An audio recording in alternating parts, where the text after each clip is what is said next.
Okay guys, for this video po ay papakita ko sa inyo paano mag-repair ng isang electric fan sa madali ang paraan. Ito po ay isang electric fan na ayaw umikot at lalong ayaw umandar. Yan. Ay, sasaksak natin, testingin natin. On, 1. Yan. Ugong lang po siya, oh. May ugong, magbabibrate. Tatanggalin muna natin, baka masunog.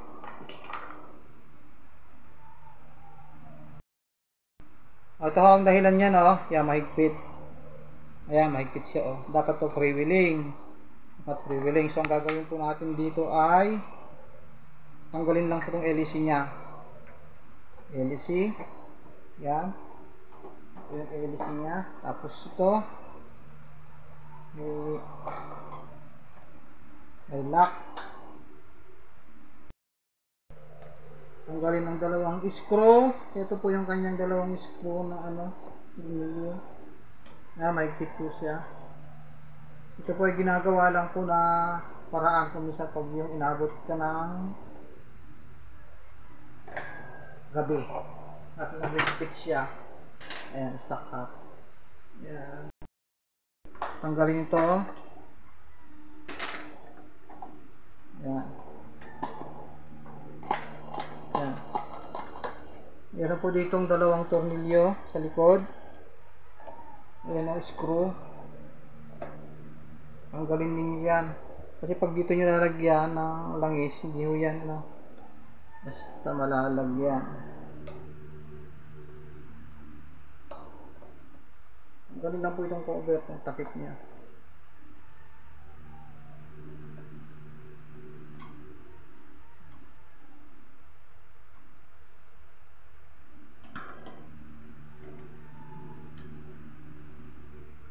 Pag nakita po ninyo, yun po yung shafting. May shafting po yan. Ito, itong bakal na ito. Yan po yung pinaka-shafting niya. Lagyan po ng langis. Ito. Patakan lang po ninyo ng langis. Ayan, oh.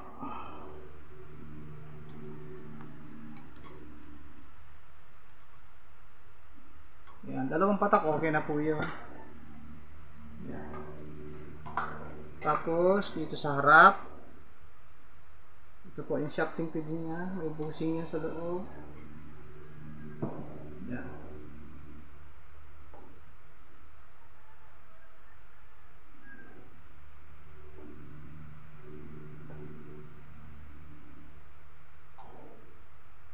Yan, ganyan lang po yung kadali.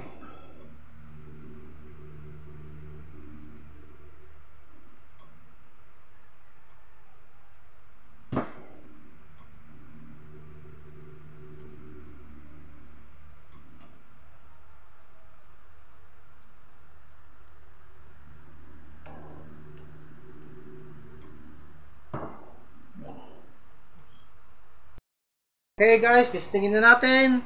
Okay na siya, may langis na. Ayan. Ayan. 1, 2, 3, go. Okay, ayan po. Mikot na siya. Ganyan lang po yan. No, simple lang po yan. Okay.